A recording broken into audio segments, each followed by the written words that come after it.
What's up, guys? So I just got done watching a video by the Fung Bros talking about the crisis of American men in the United States, particularly those of us that whose families have been in the States for at least 4 or 5 generations. Um, it's kind of a crisis, and this here's an article by Megan Chirollo, and I know it's pronounced Chirollo because I looked that name up, and it says Italian from a diminutive of cera, hence a metonymic occupational name for a wax seller or the person named Ceri, see Cerino. So that's how I know I pronounced that name Chirollo. So this is an article by Megan Chirollo.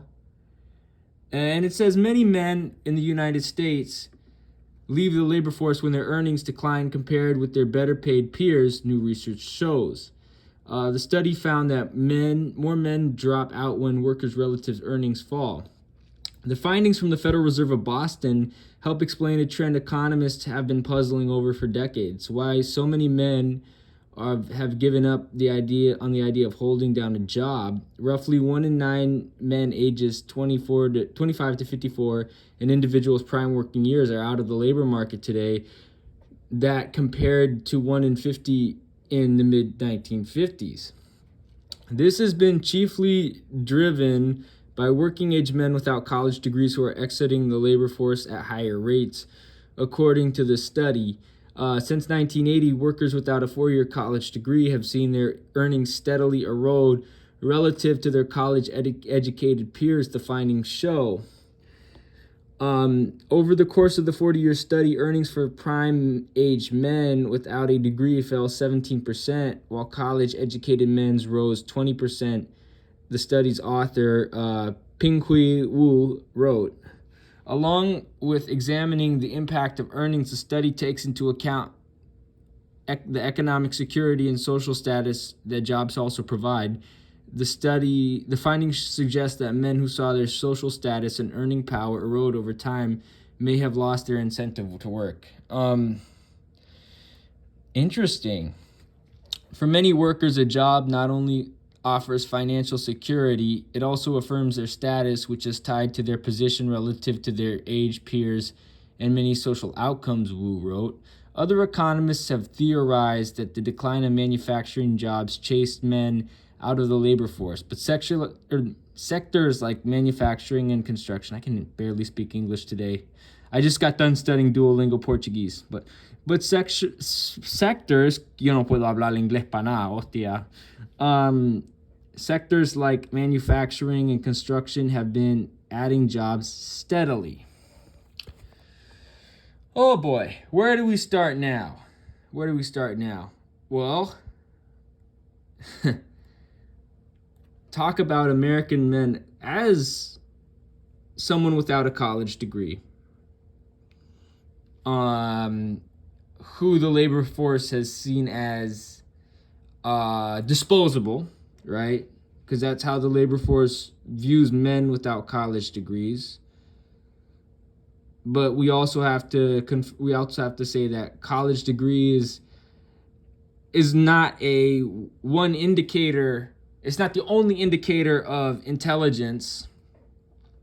And not all people are made for college. Like, I don't have a college degree. I don't have a 4-year college degree. Like, we're not seeing our wages go up. Like, if you go to college, like, us working class people are put at a disadvantage by the fact that employers prioritize college degrees over us blue collar men who are maybe not made for college, or maybe don't have, a sort of a STEM background, or don't have a business background. And so I did 1 year of college. I dropped out. So I fall into this category of males ages 25 to 54. And we see others getting treated better than us when we work our tails off. And no matter how hard we work, we see people that are less qualified than us, who may have a college degree, being lifted up over us just because we don't have a college degree. Or they might, there might be a little ethnic bias if we're from, a non-Anglo background, implicit bias. And this is from, I believe, this is from the American Psychological Association. The men America left behind. They suffer from the largest shortfall of jobs. Their mortality rate has been rising. What are psychologists doing to help? And this is by Kristen Weir. For as long as America has been a country, a straight white man, American man has been the king of the hill. But as society changes and culture evolves, the ground beneath that hill is growing shaky. Economically, physically, and emotionally, many American men are fighting to maintain a foothold. What it means to be a man today is different than what it meant 20 years ago, says James O'Neill, a PhD, a psychologist at the University of Connecticut who studies gender role conflict. There's a paradigm shift occurring in our country regarding what it means to be masculine, and many men have had to difficulty adjusting to that transition. The shift might have been a factor in the 2016 presidential race. President Donald Trump's vow to make America great again seemed to resonate with the nation's male voters.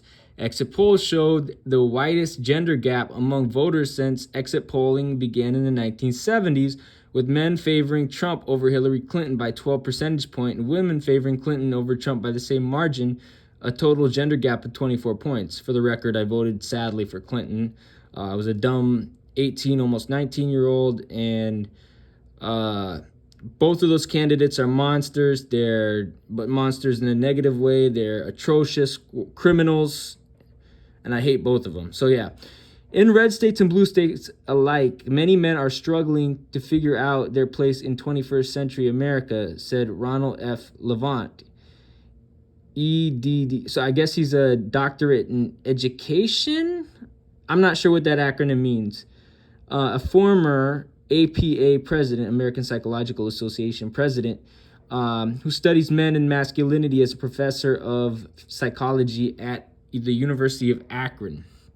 With globalization, automation, yo no puedo hablar inglés, esta la verdad, the evolution of manufacturing, the increased disparity in both income and wealth, there are all kind of things going on that have had a devastating impact on white working class men. So I would probably be fit into that category as someone who is a quarter Southern European and mostly a 3/4 Northern European and Central European. So I would be fit into that category as someone who is of Southern European, Northern European, and Central European descent. Distress and disconnection. Several recent analyses highlight the modern challenges for white working class men in America. In a working paper released in October, Princeton economist Alan Kruger, PhD, reported that more than 11% of men aged 25 to 54 were unemployed and not seeking work. And that comes from a 2016 study from the Boston Federal Reserve Bank. That figure has been trending upwards for decades, but particularly during the last 20 years.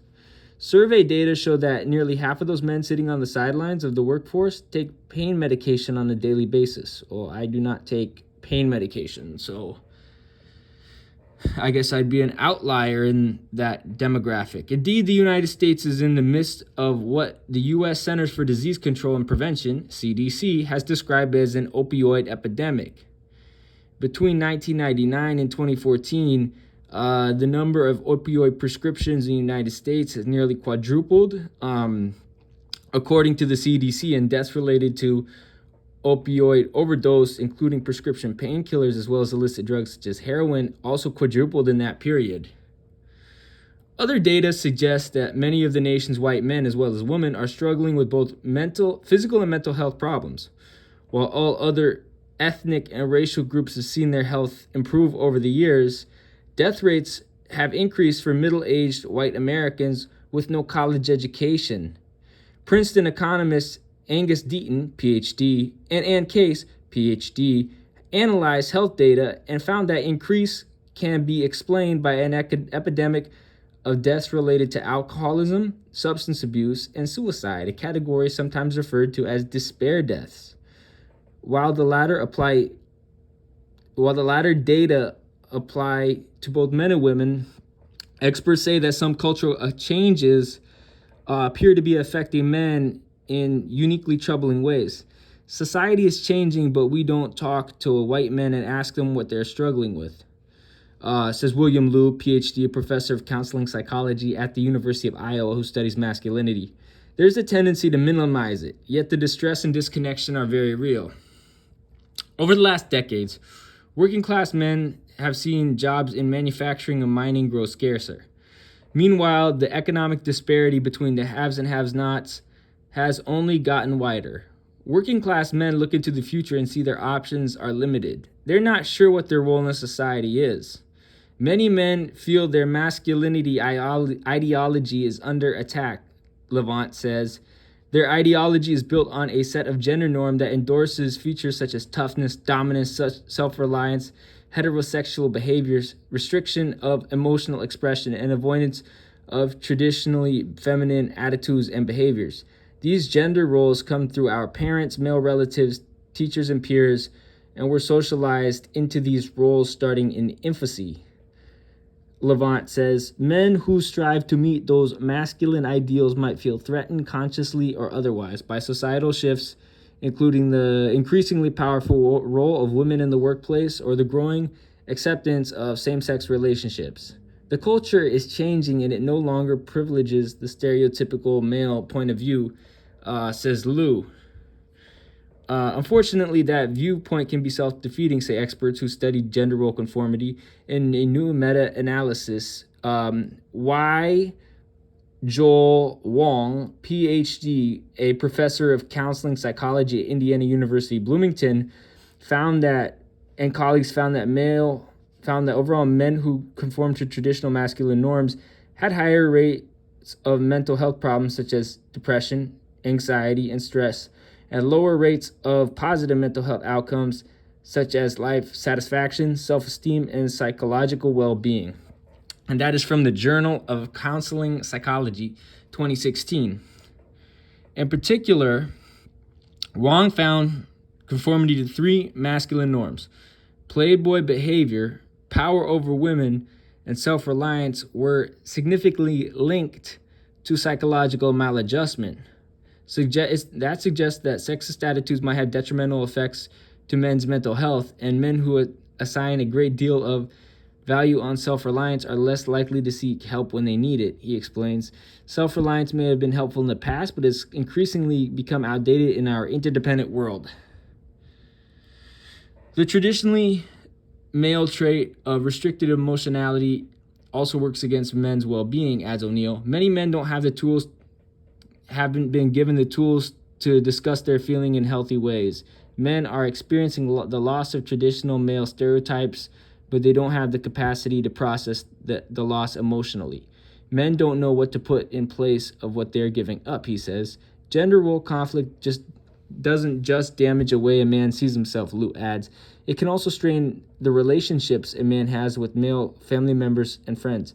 If a man starts to challenge traditional locker room talk, for example, he might find he doesn't know how to connect with his father or brother as easily as he once did. A lot of men are socialized into messages and mottos and identities that have been passed down. That allows them to relate to important people in their lives. As society changes, individual narratives start to change, and that puts stress on the intergenerational connections men have. Masculinity gets in the way. Endorsement of gender role norms can be a challenging issue to address, says Levant. In many ways, masculinity is the problem and also gets in the way of solutions.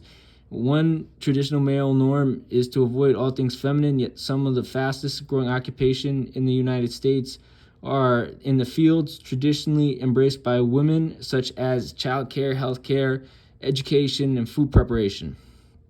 Men who strongly endorse these masculine norms wouldn't consider a pink-collar occupation, he says, a catch 22 for men who are unemployed and struggling to find a place in modern society.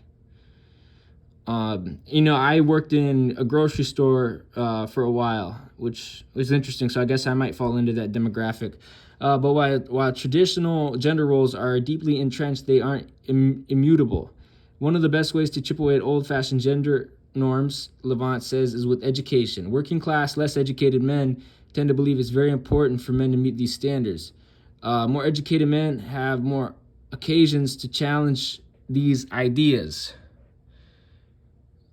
He proposes targeted campaigns to challenge gender roles, such as public service announcements that encourage men to pursue careers traditionally thought of as feminine. Que yo no puedo hablar inglés hoy, hostia. He points to projects such as the Man Up campaign, which engages youth to promote gender equality and end violence against women. Levant also encourages men in positions of power to violate outdated male norms, so go outside of the male norms. A politician crying during a press conference or a popular athlete talking openly about his depression can only go a long way in breaking down those barriers. Can go a long way, not can only go a long way. Can go a long way in breaking down those barriers. Bueno, yo no puedo hablar inglés hoy. Okay? In addition, the psychology field has to get creative to reach men who are struggling. One example is Boys Don't Cry, a YouTube video produced by APA's Public Interest Directorate, which was designed to let boys know it's okay to show emotions. And that's where being part Southern European, or at least being part Spanish, me ayudó mucho cuando yo era chamaquito. When I was growing up, it helped me out a lot because Spanish people we're expressive, and we express our emotions. So that being part Spanish helped me like that, Therapy should always be there, and we should always advocate for it. But we know masculine norms are correlated with mental health problems, also prevent men from seeking psychological help. And I had that issue for a while. Wong says I had that issue, and I've been trying to work on myself. Wong says we need to look beyond therapy to find other ways to reach men. Lou agrees and says psicólogo, que yo no, hostia, hoy yo no sé lo que es. Yo no puedo hablar inglés hoy. Lou agrees and says psychologists must be proactive in reaching out to men through channels such as blogs, TED Talks, and social media. While academics often talk in nuances and approximations, he says, the public responds best to language that is direct and discreet. We have to make our message more easily digested. It's especially crucial to give psychology a new public face, he adds, since so much of the information on the internet reinforces toxic male stereotypes. Instead of the positive masculine scripts we could be putting out there, we're competing against YouTube channels that talk about how to be alpha men. When you type in masculinity, that's what you get, he says. By creating a digital presence, yo no puedo hablar inglés. But creating a digital presence is only one place to start, Lou adds. Psychologists need to make themselves more visible in the real world, offering talks, discussions, and workshops in the lay public. So in the plaza of the town, or in the community center, inside of the plaza in the town, doing talks, doing workshops, stuff like that. So that's what he says, in the lay public, the general population. That might mean partnering with local agencies or workplaces to start getting positive messages of masculinity into minds of men who might be struggling. Wong acknowledges that men who are in most need of outreach are the least likely to attend workshops or talks. Instead, he's been pondering the idea of reaching them through their friends. He suggests providing training in schools and community centers to teach progressive men how to talk about and model gender egalitarian behavior to their traditional male friends, and how to challenge toxic masculine norms in everyday conversation. These men can serve as a bridge to traditional men, he says. As psychologists, we have to publicly engage and be more publicly engaged and visible, Lou adds. That It's the way we can disseminate our science.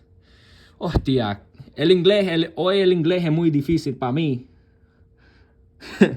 Yeah, I don't know why I'm not reading this as well. Pero el inglés, aunque es mi primer lenguaje, también hablo el español. Pues leer el inglés es más difícil para mí, creo. All right? So that's because like I watched the video on the Fung Bros. So that's why I brought up these articles of why men in the United States are struggling, and quite honestly, to be completely honest, para ser completamente honesto, I'm part of this demographic of, men that feels left behind, and I honestly think we need to abolish capitalism, to bring up more, para mejorar la sociedad, y para que los hombres puedan avanzar en su vida, ¿verdad? To advance men, and so that men are no longer left behind, we need to abandon capitalism. So there you go.